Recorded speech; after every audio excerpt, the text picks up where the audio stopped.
Ako po si Jenny Kang, operator ng DTF dito sa branch ng Metrotown na may 6 na row na bilang at merong 39 total of meters.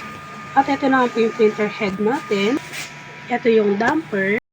At ito yung cupping natin na may 90% good condition po. And clean.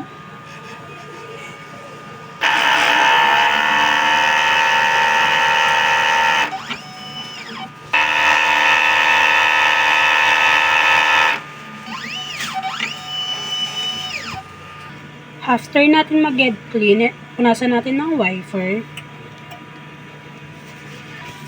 nozzle test, ink system natin, tama lang ang label.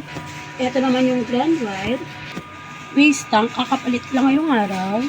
Ito yung AVR natin, ito yung mga use, unused, stock natin ng DTF ink white, tsaka powder. At ito naman yung DTF fill. At ito naman yung daily output record natin.